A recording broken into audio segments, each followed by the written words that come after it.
8 horas e 58 minutos, a gente volta aqui com o TV Mar News. No bloco passado, nós conversamos sobre a paralisação dos trabalhadores da Veleiro, que impede, então, que os ônibus saiam de suas garagens e prejudica aí a vida de muita gente, né? Uma paralisação mais que justa, mais que legítima, mas a gente mostra também aqui nesse bloco uma outra paralisação que tem preocupado o setor jurídico aqui do nosso estado. A Abracrim, a Associação Brasileira dos Advogados Criminalistas em Alagoas, e a Acrimal, a Associação dos Advogados Criminalistas de Alagoas, vem a público de forma efusiva para manifestar sua preocupação com a greve deflagrada pelos policiais penais do estado de Alagoas. Essa greve, gente, já se arrasta há 15 dias e a gente recebe aqui no nosso estúdio Isabelle Gonzaga, ela que é procuradora da Abracrim, vai nos passar mais detalhes a respeito dos problemas que essa greve tem causado. Se é legítima ou não uma greve também, né, Isabelle, cabe a gente ressaltar aqui que a gente não quer entrar aqui nesse mérito, mas mostrar então a preocupação por conta dos transtornos que essa paralisação tem trazido para os reeducandos, para os advogados. E vale a gente lembrar que tudo isso vem após mais de um ano de situação de pandemia e que a situação também por lá para os educandos não ficou muito fácil, né? Vamos então fazer uma análise dessa situação que está acontecendo? Bom dia para você. Bom dia a todos. É exatamente isso. Quanto à legitimidade, não entramos nessa questão dos pleitos da categoria, né? A gente tem que realmente lutar pela melhoria. Claro. Porém, a gente não pode esquecer que eles fazem parte, eles integram o sistema de segurança pública, né?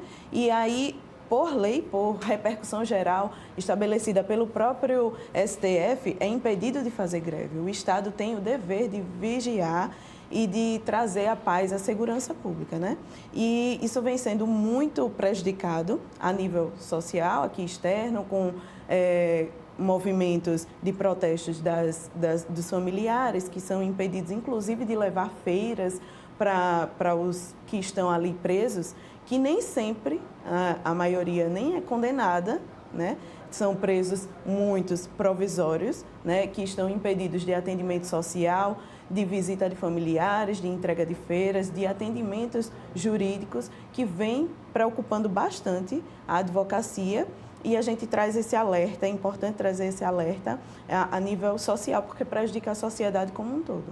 Pois prejudica a sociedade como um todo, mas eu costumo dizer que são as pessoas invisíveis, né? São os indesejáveis que estão lá dentro do presídio, a grande maioria da população pensa exatamente desse jeito, e aí eles não se preocupa se isso está acontecendo ou não, né? Mas a gente precisa sim abrir microfone aqui e as nossas câmeras para fazer um alerta sobre as consequências que isso pode trazer, né? Vale lembrar que esses reeducandos que se encontram lá dentro, como bem disse aqui a Isabelle, muitos deles estão presos de forma provisória, não é isso? Ainda nem foram condenados.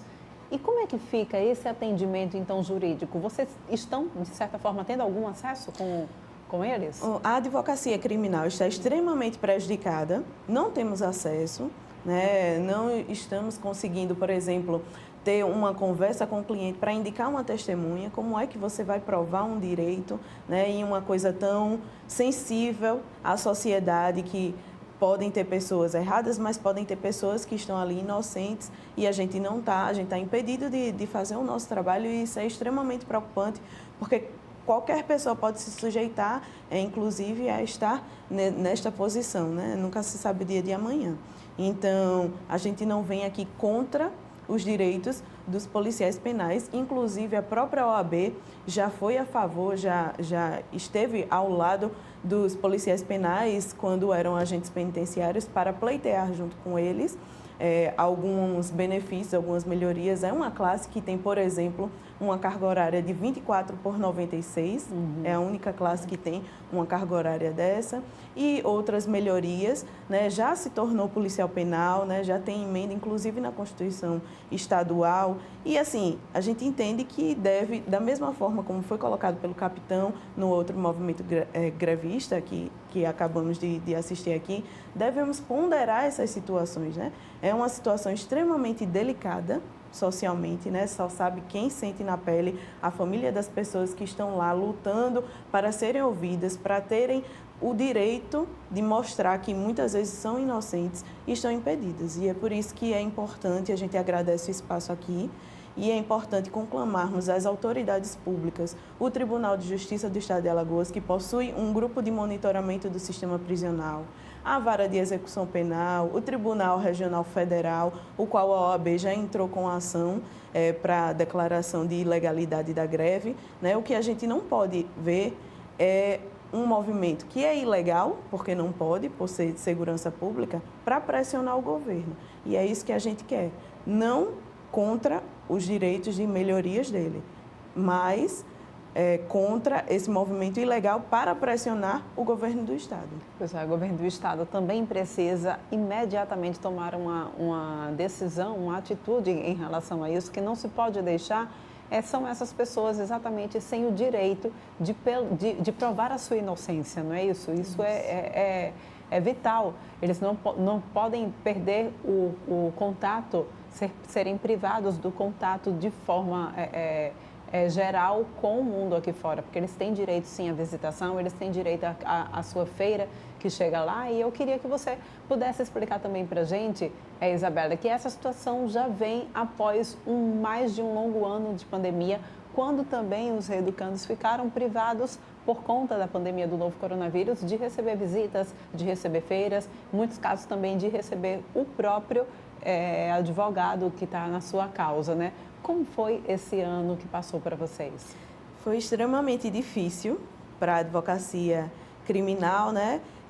Estivemos, sim, com impedimentos de alguns atendimentos e, por isso, também viabilizamos a entrega de materiais para fazer um parlatório virtual, o que seria a gente ter um contato com o sistema prisional através de computador, para não precisar se deslocar até o sistema prisional e ter aquele contato que pudesse propagar o coronavírus. Mas as tratativas são delicadas com a classe, infelizmente, mas não podemos parar de lutar, né? Pela melhoria tanto da classe criminal, da sociedade e pela própria melhoria dos policiais penais. O que a gente quer aqui é que o conjunto funcione, porque o conjunto funcionando, tudo funciona, a sociedade melhora, né? E é por isso que a gente vem passar também o lado da advocacia criminal, o lado da família que a gente vê chorar todos os dias desesperada, e a gente não pode fechar os olhos para isso. É a nossa missão.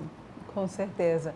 Isabela, você já me relatou aí que está fazendo uma cobrança, evidentemente, ao Tribunal de Justiça, enfim. Eu queria que você pudesse falar se já houve alguma sinalização por parte do governo do Estado, como é que está essa situação? Nós estamos, inclusive, nós lançamos essa nota para chamar a atenção das autoridades públicas. Antes do início desse movimento grevista, eles fizeram uma pequena greve, uma pequena paralisação de uma semana. E pela paralisação ser pequena, né, entramos com inclusive a OAB entrou com uma ação e estamos aguardando o trâmite dessa ação, mas conclamamos as autoridades públicas. Nós temos o Conselho de Segurança aqui, o Conselho de Segurança do Estado de Alagoas, e outros órgãos, a própria Prefeitura, o governo, através de suas secretarias, de direitos humanos, inclusive, né, estão impedidos de receber feiras, alimentos. O que eles perdem quando são condenados é a liberdade e não a dignidade, o mínimo para se existir, para viver. Senão não vai existir ressocialização nunca. E é por isso que a gente conclama hoje, chama as autoridades públicas para lutarem com isso, para a gente solucionar o quanto antes. Lembrando, né, gente, que essa paralisação acontece aqui em Maceió, mas também no sistema penitenciário alagoano como um todo, inclusive no presídio Agreste, que é a unidade que atua em cogestão com a empresa privada Reviver, que é demasiadamente custosa aos cofres públicos alagoanos, totalizando então um orçamento anual de mais de 133 milhões de reais. Então, a situação que precisa ser resolvida, afinal de contas, a gente tem como resolver, não é isso? Isso. É por isso que a gente vem chamar as autoridades para que haja um diálogo, um verdadeiro diálogo, que é o que está faltando, creio eu, mas para que também seja ponderada essa questão dessa paralisação geral, dessa falta de acesso. Isso atrasa, inclusive, as pautas do próprio judiciário alagoano, que vai prejudicar como um todo, é um efeito dominó. Exatamente. E é por isso que a gente vem aqui chamar a atenção para esses pontos que são importantes, que o Estado extremamente custoso ao Estado, o sistema prisional, principalmente o do Agreste, e nós estamos hoje de mãos atadas porque não há um diálogo. Isabelle, eu agradeço muito a tua participação aqui no TV Mar News, né? Fazendo então uma cobrança de fato, né? A gente cobra que isso seja resolvido. É inconstitucional e a gente precisa fazer valer a Constituição e os direitos de quem está privado de liberdade também, porque são pessoas e têm seus direitos, não é isso? Isso. A gente agradece o espaço dado mais uma vez e esperamos que seja solucionado quanto antes esse problema que tanto afeta a advocacia criminal e a sociedade. Com certeza. Muito obrigada pela tua participação. A gente volta a se encontrar em outra oportunidade, tá bom? Obrigada. Olha só, gente, um incêndio atingiu o setor de almoxarifado do Hospital Santa Casa de Maceió na noite de ontem. Apesar do susto, ninguém ficou ferido.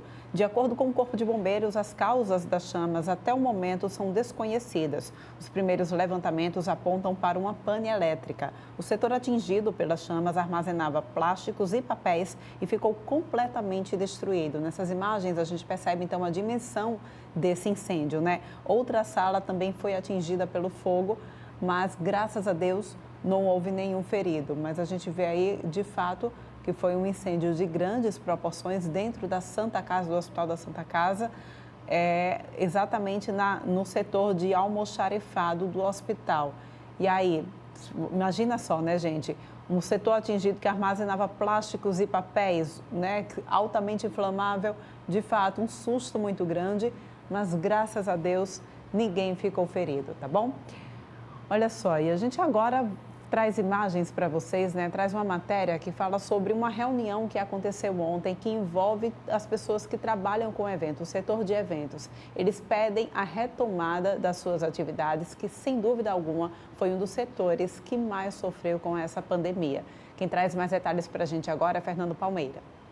A pandemia do coronavírus trouxe consequências das mais drásticas para a vida, para a saúde e para a vida econômica do país como um todo, e particularmente também no Nordeste, em especial Maceió, também no setor da produção de eventos. Nós estamos sendo a honra de receber o presidente nacional da Associação de Produtores de Eventos, que está aqui em Maceió para encontro com as autoridades, principalmente também aqueles do setor de eventos, que é Doreni Caramone Júnior. E ele nos fala sobre o objetivo de estar aqui em Alagoas. A gente está visitando o país, especialmente para sentir a realidade local, que cada estado difere do outro, especialmente para apoiar os empresários e o setor nas medidas de mitigação do impacto da pandemia na vida das empresas e também no planejamento de uma retomada progressiva, responsável, mas acelerada, porque esse setor já deu a sua contribuição aí na contenção da pandemia e precisa voltar a gerar oportunidades e empregos. Como você bem disse, gradativamente as atividades econômicas estão voltando e o setor de eventos também. Nós estamos vendo aí casamentos, muito embora os rigores que devem ser seguidos, as orientações das secretarias de saúde, Ministério da Saúde, Organização Mundial de Saúde, distanciamento social, o uso da máscara, e não se pode também deixar a vida passar sem realizar esses eventos sociais, mas acima de tudo também continuar e voltar a ter o grande incentivo a esse setor que é tão importante para a vida social de todos. Sim, os números da pandemia estão caindo, né? As questões epidemiológicas estão se tornando mais favoráveis e há já algum início da retomada ainda tímido. Nosso desafio é justamente acelerar esse início da retomada e apontar o planejamento hoje como uma demanda fundamental. Tão duro quanto ficar 17 meses parado é você não poder replanejar a sua retomada. Portanto, a gente precisa, em todos os estados, que os governos antecipem as decisões para que a gente possa programar os eventos que passem a acontecer daqui 1, 2, 3 meses, mas planejados desde já. Planejamento é uma palavra fundamental para o nosso setor e a gente precisa sensibilizar as autoridades públicas nesse sentido. A ABRAP, que é a Associação Brasileira de Produtores de Eventos, que você preside, já está trabalhando há 29 anos fundada aí nos princípios sociais da cooperação, da integração, da ética, objetivando representar as empresas produtoras e produtores de eventos culturais e sociais em todo o Brasil. E como é que está essa retomada e a programação, principalmente aqui em Maceió? Sim, a entidade tem, sem dúvida, papel de representar o setor, lutando contra bandeiras importantes aí, como o caso das gratuidades, direitos autorais e tal, mas há 2 anos, focada na pandemia, desenvolveu um trabalho importante nas medidas de sobrevivência das empresas e agora todos os olhares para a retomada. A nossa expectativa é que a gente tenha aí um olhar positivo por parte do setor público aqui em Alagoas, assim como tivemos recentemente na Bahia e no Sergipe, e que a gente possa sair daqui com mensagens claras e otimistas de quando e como o setor poderá voltar a operar, realizar suas atividades, gerar entretenimento para a população e também, por que não, riqueza e renda e oportunidade para uma série de pessoas que vivem desse setor. A ABRAP, por certo, tem um raio-x da realidade econômica do setor especificamente e já conhece com profundidade a realidade do que se passa e as consequências já sofridas em Alagoas. Qual a mensagem que se traz nesse momento para esse empresário e para as autoridades locais? A mensagem é de perseverança, né? A gente precisa, nesse momento, que o empresário persevere. A gente passa por um momento difícil, mas o nosso setor deve ser um dos setores com maior upside, né, com maior crescimento quando a gente retomar as atividades. Portanto, é seguir firme, trabalhar para que o governo estenda a mão a esses empresários durante esse período e buscar a retomada que em breve o setor voltará a ter prosperidade que sempre teve e ser o indutor do desenvolvimento econômico da capital e de uma série de outras cidades do estado e do país como um todo. O setor de serviços, em especial de eventos, é de suma importância e também é pilar da economia e do crescimento econômico de qualquer país e de qualquer região. E aí a importância dessa reunião e as boas-vindas ao presidente da ABRAP, que está aqui conosco nesse momento em Maceió. Com as imagens do Chico Nogueira, Fernando Palmeira, para a TV Mar da organização Arnon de Melo, canal 525 NET. Claro. Olha só, gente, após essa reunião ficou acertada, então, a próxima reunião para segunda-feira da semana que vem, né? Essa outra reunião vai ser exatamente para apresentar esse projeto que foi debatido ontem aí durante esse encontro, para que eles possam, então, apresentar à CESAL, que a reunião acontece lá, todo esse projeto para a retomada segura desse setor que precisa, sim, voltar aos trabalhos já, tá bom? A gente vai agora para um rápido intervalo, mas volta daqui a pouquinho trazendo mais informações para vocês. Não sai daí.